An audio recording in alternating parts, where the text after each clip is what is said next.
Eu segui o meu coração e vim aqui falar com vocês e espero que você, seguindo o seu coração, escolha me ouvir também. Oi pessoal, tudo bem? Meu nome é Libe de Freitas, eu sou entusiasta sobre o estudo do comportamento humano, espiritualidade e autoconhecimento. A minha missão aqui é fazer você seguir o seu coração. Hoje, pessoal, eu resolvi falar sobre alegria. E vocês já perceberam, ao olhar para uma criança, como a alegria que a criança normalmente tem e é que o adulto ele fala sobre, tem duas qualidades diferentes. Sempre que nós adultos falamos sobre alegria, a gente tende a sempre basear essa alegria em uma coisa que está fora de nós. A gente baseia essa alegria em uma causa externa. Então a gente fala, estou alegre porque ganhei tal presente. Estou alegre porque estou de férias, porque estou de folga. Estou alegre porque vou viajar. A gente sempre está atribuindo a nossa alegria em coisas externas. Mas se a gente, por exemplo, observar uma criança, aquela criança ela não está necessariamente alegre por um objeto, por uma causa externa. Tanto que você pode dar um brinquedo super caro para uma criança, numa embalagem, e muitas vezes a criança, ela, ao contrário de se interessar mais pelo brinquedo super caro, a criança muitas vezes vai brincar com a embalagem. Né? Pra gente ter essa ideia de como a criança ela não é linear. Então muitas vezes você vai comprar um presente caro para uma criança e a criança ela não vai esquentar sobre aquele brinquedo, ela não vai esquentar sobre o valor daquele brinquedo. Qualquer coisa que você dê para aquela criança ela vai aproveitar muito bem, ela vai se alegrar, ela vai brincar. Porque a questão é que a alegria não está naquele brinquedo. A alegria está na criança, a criatividade está na criança. Então, independente se você dá para ela um presente super caro, ou um pedaço de papel, ou uma caixa, uma embalagem, aquela criança ela vai olhar para aquelas coisas com criatividade, com alegria, com encantamento. Porque aquele encantamento está na criança, não está nas coisas. E aí quando a gente cresce, a gente vira adulto, a gente entende que o encantamento está nas coisas externas. Então no filme que eu vejo, na viagem que eu faço, no evento que eu vou, no objeto que eu consumo, que eu compro, a alegria está naquela coisa. E o nosso grande equívoco em pensar que a alegria, o contentamento, o encantamento está nessas coisas, é que quando essas coisas não estão presentes, então significa pra gente que a gente não tem oportunidade de se encantar, que a gente não tem oportunidade de se alegrar, e isso é no mínimo um grande equívoco. E isso muitas vezes porque a gente não aprendeu a reconhecer a alegria que já existe dentro de todos nós. Então a gente não sabe de verdade, ou a gente esqueceu qual é a definição genuína de alegria. E aí muitas das coisas que hoje a gente chama como alegria são entretenimento ou são euforia, êxtase. Então você percebe que na verdade essa alegria que a gente às vezes busca tanto não é uma alegria que nos plenifica, não é uma alegria expansiva, que vem de dentro para fora, que faz com que a gente sinta mais, que faz com que a gente viva mais, que a gente experiencie mais. Mas na verdade é o contrário. É um estado que na verdade nos anestesia, que na verdade nos blinda contra os problemas, contra as dores. Só que todas essas coisas são temporárias. E por elas serem temporárias, por elas não serem coisas reais, sólidas na nossa vida, que pertencem a nós, elas não ficam. E aí nós precisamos estar o tempo todo buscando essas coisas. Então a gente vive buscando entretenimento, vive buscando uma música nova, um desenho novo, uma série nova. A gente vive buscando coisas que vão nos trazer um êxtase ali, uma euforia, ou no mínimo então um esquecimento dos problemas. Então a gente vai e bebe uma substância, usa uma substância, e a gente acha que aquele estado que aquela substância dá pra gente, ou aquele estado que a música, a série nos dá, ela é realmente uma alegria genuína. Só que como ela não é alegria genuína, ela vai embora em algum momento. Você não tem ela de verdade, ela não pertence à sua existência, ela não pertence ao seu centro. Por isso que ela vai embora. Então você vive dependente de algo externo que está o tempo todo ali, dando a sensação para você que está te trazendo mais vida, que está te trazendo mais alegria, mais vivacidade, né, esse movimento de expansão, mas na verdade ele está fazendo ao contrário. Ele simplesmente está fazendo com que a sua visão nuble, a sua sensibilidade diminua, e então você, com essa tal sensibilidade às dores, aos problemas diminuída, você sente que não existe problemas, você sente que está tudo bem. Só que isso é uma ilusão. Em algum momento, todas essas coisas que você usa para se anestesiar de você mesmo, elas vão perdendo o efeito. Porque cada vez mais você vai precisar de coisas diferentes ou coisas numa intensidade cada vez maior para você conseguir sentir esse contentamento. Só que a qualidade desse contentamento, por maior que ele seja, ele não pode se comparar nem um pouco, ele não chega nem aos pés de um encantamento que, por exemplo, a criança tem. E eu não estou falando da criança para que a gente tenha uma postura saudosista, nostálgica em relação à nossa infância, para que a gente fique reclamando do presente, fique falando, como a infância é maravilhosa. Porque na verdade, quando a gente é criança e a gente começa a crescer, a gente fica doido para ser adulto. Então eu não estou falando da postura da criança como uma postura saudosista, como uma postura nostálgica, de ficar negando o presente, ficar negando as coisas boas que chegam com a maturidade. Mas sim para que a gente perceba que antes da gente ter essas coisas, esses objetos, esses status, esses diplomas, antes da gente ter uma identidade, um nome, responsabilidades sociais e morais, a gente tinha uma alegria que era verdadeira. E que como ela existia, como ela veio junto com a nossa existência, que ela esteve presente sempre desde o nosso nascimento, esse frescor, isso significa que essa coisa ainda está dentro de nós, que ela ainda não foi perdida. Só que quando a gente acha que essa alegria tem que vir por coisas externas, a gente foge dela. E aí tudo aquilo que a gente coleciona e a gente chama como alegria, na verdade é euforia, na verdade é êxtase, na verdade é anestesia. Então a gente não vive no momento presente, na verdade a gente vive em fuga de nós mesmos. E essa fuga dá uma pequena sensação de contentamento, de que tudo está bem. Mas aí quando aquela sensação vai embora, você percebe o caos que você estava. E aí parece, não é, mas parece que aqueles seus problemas, aquelas suas dores aumentaram tanto. Parece que o tanto do abismo que você estava aumentou.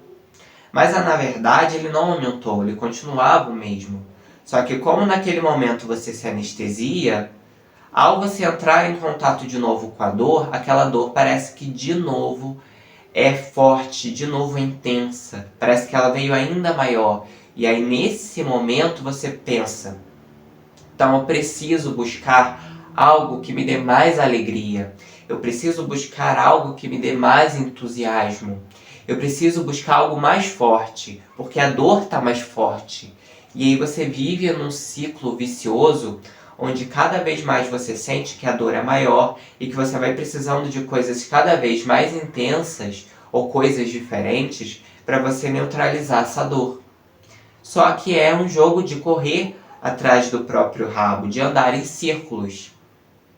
Porque quanto mais você se anestesia, mais forte para você parece, quando você entra em contato com essa dor, que ela se torna. Então você não vê solução. Parece que a sua única solução é se contentar com essa dor do tamanho de um abismo. Só que não precisa necessariamente ser assim. A dor ela está aumentando porque ela não está conseguindo ser acolhida, porque ela não está conseguindo ser percebida. Toda a sua postura tem sido de negar a dor. E como a postura de negação ela não dá a possibilidade da dor ser vivida, ser entendida, ela acaba gritando cada vez mais alto. E aí a nossa postura tem que ser de encarar a dor, não de fugir dela. É claro que a gente não pode viver numa postura de cultivo à dor, transformando ela em um sofrimento, atribuindo a nossa identidade àquela dor, achando que aquela dor é o fim do mundo, dramatizando demais aquela dor. Claro, não é uma postura saudável, mas a gente precisa, assim, um pouco se permitir vivenciar essa dor para que ela possa ser integrada, para que ela possa ser entendida. E aí, quando a gente sente um pouco aquela dor, quando a gente se permite viver o luto de uma situação, quando a gente se permite sentir aquilo que está travado dentro da gente, a dor diminui um pouco, porque um pouco ela foi vivida. Primeiro a gente precisa saber o que é essa alegria genuína. Qual é a diferença entre uma euforia, entre um êxtase? A gente precisa saber a diferença primeiro da alegria e da euforia, do êxtase, para a gente primeiro saber onde procurar. Porque, gente, o êxtase, a euforia, o entretenimento, ele é como uma montanha, ele é como um pico, né? Ele vai subindo, vai crescendo, vai crescendo, vai crescendo. Ele chega no seu auge, onde você parece que está sentindo tudo, né? Você entra naquele pico mais alto que você pode de sentir aquele sentimento, de sentir aquele êxtase, aquela euforia. E aí quando ele chega no pico, ele desce. Cria-se ali uma depressão, ele vai para baixo. Então a euforia, o êxtase, ele intrinsecamente, ou seja, ele puramente, ele é um alto e ele é um baixo. A euforia, ela nunca vai te levar até o alto e vai te deixar lá. Ela vai te levar para o alto, mas depois ela vai descer. Porque não se trata de uma coisa que veio através do autoconhecimento, que veio de dentro de você. É uma coisa que você trouxe de fora. Então aquilo ele vai te levar para o alto e quando chegar no pico aquilo acaba. Então é uma euforia muito grande, que não te traz consciência, não te traz presença para o momento, não te traz inteligência, não te traz sabedoria. Ao contrário, ele nubla a sua percepção. E aí vai te trazendo cada vez mais alto, cada vez mais intenso, cada vez mais intenso. E aí no momento, quando você chega na total intensidade, ele te joga para baixo de novo. E aí você tem aquela sensação de dor, aquela sensação de vazio. Ela já estava ali, só que aquela coisa externa que você trouxe, seja um objeto, seja uma pessoa, seja um evento, uma situação, ela te trouxe até aquele pico lá em cima e depois ela te joga de volta, porque não é um estado seu mesmo, é uma coisa que você trouxe de fora. E a alegria, ela não é tão desequilibrada quanto a euforia. A gente tem uma ideia na sociedade de assimilar euforia e êxtase com a alegria. Então, se a pessoa ela não estiver gritando, se ela não estiver se movendo, se ela não estiver agindo elétrica, se ela não estiver agindo expansivamente para fora e conversando com todo mundo, rindo o tempo todo, a gente sente que aquela pessoa não está alegre. E a gente vai muitas vezes indagar aquela pessoa, por que você está triste? Só que muitas vezes a pessoa ela pode não estar triste, ela só não está eufórica. Então a gente assimila euforia com alegria, sendo que são coisas completamente diferentes. Quando a pessoa está alegre interna, ela não tem necessidade de demonstrar do lado de fora, fica fingindo do lado de fora que ela está alegre. Essa é a grande contradição. Então, quando ela está alegre inteiramente, quando ela está alegre internamente, ela não tem essa necessidade de ficar mostrando para os outros o como ela está feliz, o como ela está alegre, o como ela está entusiasmada. Então, ela perde essa necessidade de ficar aparentando algo para o social. Então ela não precisa sentir a necessidade mais de ficar fazendo caras e bocas, de ficar falando coisas, de ficar fazendo gestos, porque ela se sente plenamente em alegria. E essa alegria que ela sente transborda através da própria energia, transborda através do próprio olhar. Por isso, gente, que quando a gente olha para uma pessoa iluminada, essa pessoa iluminada, ela traz uma calmaria. Ela não traz uma euforia. Ela não traz uma eletricidade. Ela não traz um estado de loucura, de insanidade. Ela não vive gritando. Ela não vive rindo. Ela tem uma alegria dentro dela. A alegria se expressa pelo olhar, se expressa pela energia. Se expressa principalmente pela calmaria que ela tem, pela certeza que ela tem nela mesma. Então a gente percebe uma diferença ali entre alegria e entusiasmo. A alegria, ela não é uma coisa que transparece para fora, muitas vezes. Ela é uma coisa que é percebida pelo olhar. Ela é percebida de uma forma mais sutil, mais profunda. Para você poder perceber a alegria de alguém, você precisa estar muito atento. E se você não estiver atento o suficiente, você vai levar a alegria que a outra pessoa tá, o contentamento que aquela pessoa sente, como tristeza, como melancolia. O que na verdade é uma coisa completamente diferente. Se você já teve estados onde você estava mais introspectivo, onde seu ego estava um pouco mais passivo, onde sua mente estava um pouco mais silenciosa, e você teve a oportunidade de entrar em algum local social e conviver com as outras pessoas, é muito comum que essas pessoas, de uma forma equivocada, se projetem em você e achem que aquilo que você está sentindo é tristeza e é melancolia. Você pode estar sentindo muito contentamento, muita alegria, muito pertencimento, mas as pessoas, por uma projeção, por juntarem a definição de alegria com euforia, elas acham que você está triste.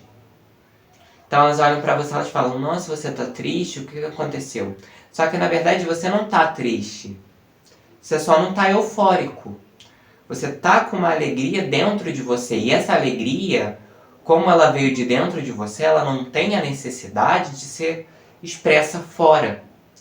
De uma forma física, de uma forma material, de uma forma gestual. Você transmite ela nos gestos mais sutis, não nos gestos mais grosseiros, nos gestos mais densos. Você não precisa ficar falando, eu estou feliz, olha como eu estou feliz. Você transmite pelo olhar, pela presença.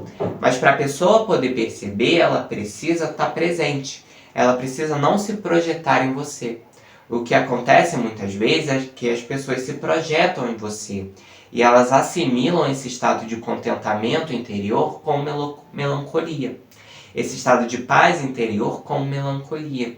E só quando elas se permitem se sentir esse estado de presença plena, de contentamento interior, é que elas entendem o que você está sentindo. Até aquele momento, elas acham que o que você está sentindo é ruim, é menos, é inferior, é melancolia, é tristeza. Só que na verdade não é. Então, para a gente conseguir resgatar essa alegria que a gente tem, esse contentamento com a vida, a gente precisa parar de ficar se baseando em coisas externas e começar a olhar para dentro de nós mesmos. E entender que essa alegria ela nunca vai vir de coisas externas. Que tudo aquilo que vem de algo externo não é teu. Então, quando você medita, você olha para dentro, você deixa o ego passivo, você para de querer controlar tudo, você consegue olhar para dentro e encontrar dentro de você essa alegria. Então não é uma fórmula pronta. Não é faça isso e você vai ter isso. Você precisa olhar para dentro. E você, do seu modo, vai encontrar o contato com essa alegria. E aí, como a gente ainda não tem esse treino tão fortificado, como a gente ainda não é um mestre de conhecer a si mesmo, de se conectar consigo mesmo, como a gente ainda não está acostumado de deixar o nosso ego passivo, a gente vai sentir esse estado e logo ele vai embora. Mas ele sempre vai estar ali, disponível para você. O que você vai precisar fazer é o quê? Sentar, silenciar o seu ego, silenciar a sua mente. E em todos os momentos onde o seu ego ele silenciar, onde a sua mente silenciar, você entra em contato de novo com essa alegria. E é um contentamento que não vem de nada externo. Tanto que pode ser tirado naquele momento qualquer coisa do seu caminho, qualquer coisa em volta de você, e você continua ali pleno. Só que para a gente conseguir sentir esse estado, a gente precisa não ter medo de olhar para dentro. A gente precisa não ter medo de encarar as nossas sombras, de encarar a nossa dor, de encarar as nossas questões. Porque quando você nega olhar para uma questão, você também está negando olhar para si mesmo. Então você perde uma coisa preciosa quando você foge, quando você tenta se anestesiar com outras coisas, com euforias efêmeras. Porque ao mesmo tempo que você está perdendo o contato com aquela dor, você está perdendo o contato com algo mais profundo, com uma alegria mais profunda, com um contentamento mais profundo. Porque só você andando naquele caminho da dor, de entender a dor, é que você consegue chegar em outro patamar, que é a nossa conexão consigo mesmo. Mas se você nega passar pelo caminho, você nunca chega no destino. Então, se você nega passar pelo caminho da dor, de encarar a dor, de encarar a sombra, de encarar as questões mal resolvidas que existem dentro de você, você não vai ter essa possibilidade de ter essa recompensa, de encontrar o contentamento interior, que não depende de nada externo. Mas para isso, mais uma vez, você precisa não ficar negando, não ficar fugindo. Não naquela agonia ficar buscando coisas para esquecer dos seus problemas. Não naquela agonia ficar buscando coisas que vão te dar um êxtase, uma euforia. Porque aquilo vai te dar uma sensação temporária. E aí, de novo, quando aquilo acabar, você vai ser convidado de novo a encarar a sua dor. Até quando você vai fugir dela? Até quando você vai fugir de senti-la, de entendê-la, de acolhê-la, de aceitá-la? E isso muitas vezes não significa acolhê-la sozinha. Existe a terapia, existem terapeutas, existe toda uma ajuda a qual você pode procurar se você sentir que você não consegue acolher e entender isso sozinho. Mas você precisa ter essa predisposição em encarar aos pouquinhos. Não precisa encarar tudo de uma vez, se jogar no abismo. Mas você precisa encarar aos pouquinhos. E aí você percebe que quando você é exposto a uma dor muito grande às vezes, aquela dor ela tá te convidando a você perceber que dentro de você existe uma alegria genuína que você pode se conectar em qualquer que seja a situação. Então, quando vem uma adversidade, quando vem uma dor, uma situação adversa pra gente, aquela situação, ela tá sendo ali uma mola, ela tá sendo ali um treino para que a gente possa pôr a nossa essência para fora, para que a gente possa pôr a nossa alegria para fora. Ela não está sendo o nosso inimigo, ela está sendo o nosso mestre, o nosso professor. Então, quando vem aquela dor, aquela situação adversa, está sendo ali uma oportunidade de, ao você encará-la, você entrar em um estado mais profundo, uma comunhão mais profunda com quem você é. Para você se conhecer um pouco mais. E quando você se permite, você vai seguindo esse caminho, muitas vezes desconfortável. Quando você chega no destino, você percebe o quanto do tempo você vem negando a dor, você vem negando o desconforto da vida, você vem negando a insegurança, e que isso é um tiro no próprio pé, porque quando você nega a dor, você também nega o prazer. Quando você nega a sombra, você também está negando a sua própria luz. Então nunca que o caminho vai ser a negação, vai ser a repressão. Vai ser sempre a integração, vai ser sempre a aceitação. Tudo bem, dói, mas você precisa entender, assim como Osho dizia, que para você poder viver o prazer, você também precisa viver a dor. Porque no mundo dual ao qual a gente vive, você só experimenta um polo se você experimentar também o outro. E aí você vai aprendendo a não viver mais na polaridade, a não viver em extremos, a não viver uma dor absurda para você poder viver felicidade. E você vai entrando no seu eixo. E você vai percebendo que nas maiores dores você também pode sentir um contentamento, uma alegria interior. Porque ela pertence a você, ela não veio de fora. E essa alegria você só pode conhecê-la, você só pode construí-la ao longo do tempo com autoconhecimento e também com a meditação, que vai ajudar você a ficar com o ego, a mente passiva, para você conseguir perceber de fato o que é você em essência. E não de uma forma periférica, de uma forma superficial. Eu vou encerrando o vídeo por aqui, pessoal. Espero que vocês tenham gostado do tema de hoje. Espero que tenha tocado o coração de vocês, que tenha feito sentido para vocês. Eu agradeço cada carinho, cada curtida, cada comentário. Eu agradeço cada segundo, minuto e hora que vocês passam aqui me assistindo. Lembre-se que tá tudo bem sempre. Até os próximos vídeos, pessoal, e eu vou ficando por aqui.